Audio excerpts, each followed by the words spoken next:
एक तो ऐसे होते हैं कि भूत टाइप में छोटे देवता होते हैं, उनको संसारी में कामनाएं पूरी करते हैं। तंत्र होता है, तंत्र विद्या होती है, भैरव भैया होते हैं, ठाकुर बाबा होते जी, हैं, सही एक देवी देवता है तो संसार में सुखी देता में रहते थे। कोई मनोकामना या फिर नहीं, कोई वो नहीं कोई है? मनोकामना नहीं है। हम तो सब करते, रोटी भोजन करते, लेकिन तो एक तो मजाक के लिए करते, एक आनंद के लिए करते। जो आनंद के लिए करते तो भगवान से भक्ति में प्रेम रहता है। तो भक्ति क्यों करनी चाहिए इंसान को महाराज जी, ये भी बताओ जरा। भक्ति पूरी भक्ति इसलिए करनी चाहिए कि जो मानव को सुख शांति और समृद्धि और भगवान से प्रेम रखोगे तो ये सब मम पुजाए और सब त्याग मनुज मोहवाई तिन में दुज ब्राह्मण दुज में श्रुतिधारी, वेदों का ज्ञान हमने किया, जिनमें निगम अगम आचार्य जो हम इस कर्म को कर रहे हैं। लेकिन परिवार समेत बच्चा बच्चियों को इस मार्ग में, इस भक्ति में घुसाने के लिए उनको लेके आए। तो कहे कि योगेश्वरी सो राजेश्वरी, राजेश्वरी सो भोगेश्वरी और भोगेश्वरी सो नरकेश्वरी।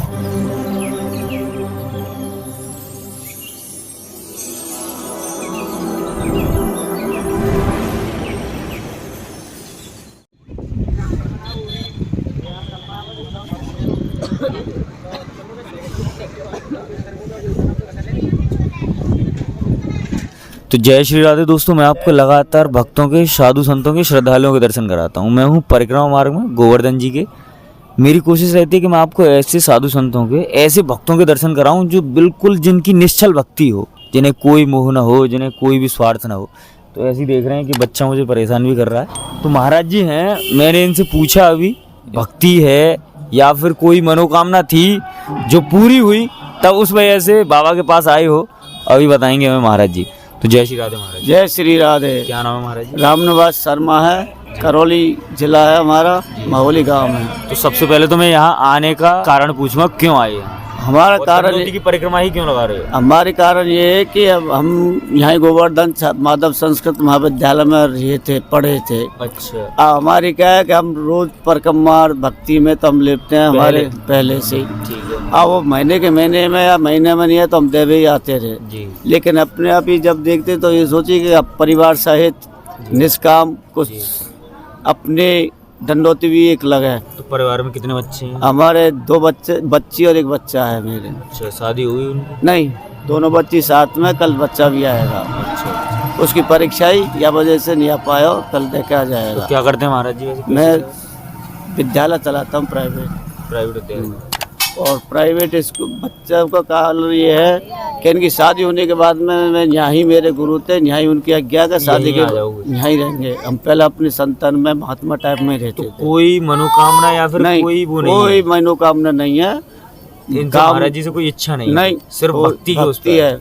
हमारे तो एक ही मनोकामना, हम भगवान हमको प्राप्त हो, भगवान कुछ नहीं चाहिए, संसार चीज कोई नहीं चाहिए। अच्छा। अगले जन्म के लिए यदि भक्ति में कमी रह जाए जी तो दोबारा से पुनर्जन्म मानवता ही मिले। अच्छा। जैसे फिर रही पाई भक्ति को, भक्ति पूरी करो। भक्ति पूरी कर सकते। तो भक्ति क्यों करनी चाहिए इंसान को महाराज जी, ये भी बताओ जरा। भक्ति इसलिए करनी चाहिए कि जो मानव को सुख शांति और समृद्धि और भगवान से प्रेम रखोगे जी। तो ये समझो उसका जीवन सुखी रहेगा जी। और संसार माया में फिरते फिरते वही में लुप्त हो जाओगे और संसार भोगों में। तो कहे कि योगेश्वरी सो राजेश्वरी, राजेश्वरी सो भोगेश्वरी और भोगेश्वरी सो नरकेश्वरी। यानी भोगों में घुस गए तो नरक मिलेगा। अरे भोग किया है तो भगवान में ही प्रेम रखो जी। उसे हम तो सब करते, रोटी भोजन करते, लेकिन तो एक तो मजाक के लिए करते, एक आनंद के लिए करते। जो आनंद के लिए करते तो भगवान से भक्ति में प्रेम रहता है। और मजा के लिए किया तो उसमें ही संसार में लुप्त हो जाते हैं। और फिर ये क्या है कि अनेक प्रकार की योनियों में, गलत योनियों में जन्म मिलता है। अच्छा, तो भक्ति मतलब आपका कहना है कि भक्ति अगर कर रहे हैं आप तो मोह, जो भी सांसारिक मोह है उनसे दूर हटना चाहिए। नहीं, संसार कर्म तो अपना करना चाहिए। जो गृहस्थ के कर्म है उनको करने के बाद क्यों 3 मार्ग होते हैं जी। कर्म मार्ग, जी। भक्ति मार्ग और ज्ञान मार्ग। ज्ञान मार्ग तो अथाह समार है, लेकिन गृहस्थी हुए तो कर्म मार्ग तो अपना करना। गृहस्थी का क्या कर्म है जी, उसको करते हुए भगवान में ही भक्ति मार्ग में रहना चाहिए। तो कितने दिन हो गए दंडोती लगाते लगाते? अब हमने आज से ही दंडोती चालू करी। पहली दंडोती है, पहले भी लगा चुके? नहीं, दंडोती हमारी पहली है, क्योंकि हम एक लिए तो दे जावे जी। लेकिन परिवार समेत बच्चा बच्चियों को इस मार्ग में, इस भक्ति में घुसाने के लिए उनको लेके आए। बिल्कुल सही बात है, ये बात बहुत अच्छी बात बताई आपने कि बच्चों को भी, नई पीढ़ी को भी बच्चों को संस्कार अच्छे डाल दिए तो बच्चे ही सबसे बड़ी कमाई। और बच्चों में ये संस्कार बिल्कुल सही बात। और आदर्शता नहीं है तो मानव के बिना व्रत की सारी कमाई बेकार है। सारी कमाई बेकार। वो एक कहावत भी है कि पूत का पूत तो क्यों धन संचय, पूत सपूत तो क्यों धन संचय। यदि पुत्र संस्कारवान है, संसार कोई अच्छे भी औलाद, संस्कारवान आदर्शमान है तो सब तो चलेंगे, बुढ़ापे में रहो, आगे तारू खुश रहेंगे, वो नाम करेंगे। नाम करेंगे। और अगर संस्कार उनमें थोड़ी सी जरा सी भी कमी रही तो वो हमारी सब जिंदगी को नरक हो जाएगी, नरक बना देगा। फिर तो नरक भोगेंगे ही। बिल्कुल सही बात। भाई फिर को तो दुख ही है। तो भक्ति आपने बताया है कि भक्ति इंसान को एक तो अपने उद्धार के लिए करनी चाहिए, मन की शांति के लिए हमें भक्ति करनी चाहिए। अब भक्ति बताइए आपने, तो प्रभु का नाम भी इसके साथ में जुड़ा हुआ है कि भक्ति और प्रभु का नाम एक ही है, या फिर भक्ति किसी की भी हो उसकी भक्ति करनी चाहिए? प्रभु की भक्ति है। मतलब यदि एक तो ऐसे होते हैं कि भूत टाइप में छोटे देवता हो तो उनको संसारी में कामनाएं तो पूरी करते हैं, तंत्र होता है, एक तंत्र तो विद्या तंत्र होती की भक्ति भी है, करते हैं, भैरव मुनिया होते हैं, ठाकुर बाबा होते जी, जी, हैं, सही बात। एक देवी देवता ये तो संसार में ही सुखी देते हैं। जी जी। और एक ये तो पूर्ण ब्रह्म से मिल कर रहेंगे तो श्रेष्ठ जीवन भी बनेगा। तो इनका ऐसा क्या चमत्कार है गिरिराज जी का? गिरिराज जी का ही इस कलयुग में साक्षात यही है, साक्षात यही है। साक्षात यही है उस समय के। और ये सब वृंदावन मथुरा सब लुप्त कईयों में बन गए बिगड़ गए। अच्छा। स्थिर चीज यही है केवल, स्थिर यही है। और मैंने ये- सुना है कि जब चरम कलयुग आएगा तब ये भी विलुप्त हो जाएंगे। हाँ धीरे धीरे ये भी कलयुग में ये भी लुप्त हो जाएगा। जी। ये बहुत ऊंचा था पहले, जी जी। अब ये तिल तिल घट रहे हैं। अच्छा बहुत जगह पर तो ये अब भी राधा कुंड में अब भी ये लुप्त हो गए। ये केवल ये 4 कोस के और ये कोई बस समय पर 7 किलोमीटर ऊंचा था। अच्छा अच्छा। यदि इतना जो जावे तो केवल धान घाटी से ही रास्ता और नहीं दिन बूढ़ा हो छिपो तो मथुरा पर छाया जावे, इतना ऊंचा था ये। अच्छा हाँ जी। अच्छा। तो ये बच्चा कौन है, कैसे? ये हमारा नाती है। नाती है? हाँ तो नाती को लेकर आई हैं? हाँ जी। तो बहू है। बाबू जी तो खैर पहले भी रहे थे गोवर्धन, तो वो तो खैर उनकी भक्ति होना स्वाभाविक है, गिरिराज जी के प्रति समर्पित होना उनका स्वाभाविक है।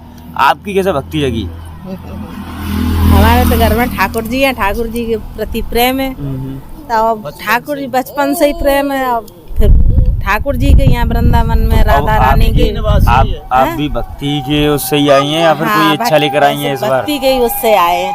अभी तो क्या इच्छा होगी, वो तो भगवान की ये इच्छा है कि परमात्मा दोबारा ये मृत्यु लोक में ना आने जन्म पड़े। न दे। ना दे बस यही है और कुछ नहीं। ये तो ब्रज का ही ब्रज का ही वास करा है। ब्रज का ही बात है। अच्छा ब्रज। यदि ब्रज का मानव दे दियो तो हमारे जो समझो इस जन्म की धन रहेगी। भगवान को नाम हो, अच्छा। भगवान के नाम में ही अपना जीवन कट जाए, वैसे नहीं, ज्यादा वो नहीं। तो मनुष्य का अगर जीवन सुख समृद्धि और शांति से व्यतीत करना है तो हाँ। प्रभु का नाम लेना पड़ेगा। लेना जरूरी जरूरी है। बहुत जरूरी है। अगर खुद को मन की शांति प्राप्त करना है। आपसे खुश हैं क्योंकि एक तो हमने मानव शरीर अगले जन्म के कर्म अच्छे थे, मानव शरीर मिला, वो बिना खंडित मिला, कोई ब्राह्मण घर मिला। उसके बाद में यानी सब मम प्रिय सब मम पुजाय सब ते अधिक मनुज मोहाई तिन में दुज ब्राह्मण दुज में श्रुतिधारी वेदों का ज्ञान हमने किया, तिन में निगम अगम आचार्य जो हम इस कर्म को कर रहे हैं। तो भगवान के हम सबसे प्रिय हैं इसी का सारे जो हम अपना निगम आचरण कर रहे हैं। अब आगे भगवान की मर्जी। बोलिए वो क्या करे, यदि गलती है क्या बाकी रह गया, क्या बाकी रह गया भोगने को। ये है। तो दोस्तों देख रहे हैं कि भक्ति का प्रभु जी ने बताया कि भक्ति करनी इस वजह से अनिवार्य है कि मन की शांति, हमें जो भी हम कुछ कार्य कर रहे हैं इस संसार में रहते हुए मनुष्य के जीवन को जी रहे हैं तो उसमें हम गृहस्थ भी जीते हैं, एक ब्रह्मचारी जीवन भी होता है उसे भी जीते हैं। लेकिन भक्ति हमें कोई भी कैसा भी वक्त हो कैसा भी समय हो उसमें हमें भक्ति जरूर करनी चाहिए, क्योंकि यही एक कलयुग में नाम है भगवान का जो हमें उद्धार की तरफ ले जाएगा, जो हमें पाप से मुक्ति दिलाएगा और सारे कर्मों से जो भी हमारे पाप के कर्म हैं उन सब से मुक्ति दिलाएगा। तो जय श्री राधे दोस्तों, मेरे साथ ऐसे ही देखते रहें, भक्ति की वीडियोस देखते रहें, साधु संतों के और मंदिरों के दर्शन करते रहें। मेरे सामने राजमान गिरिराज जी महाराज जी आप देख रहे हैं कि तमाम श्रद्धालु परिक्रमा लगा रहे हैं। मैं परिक्रमा मार्ग में हूँ दोस्तों।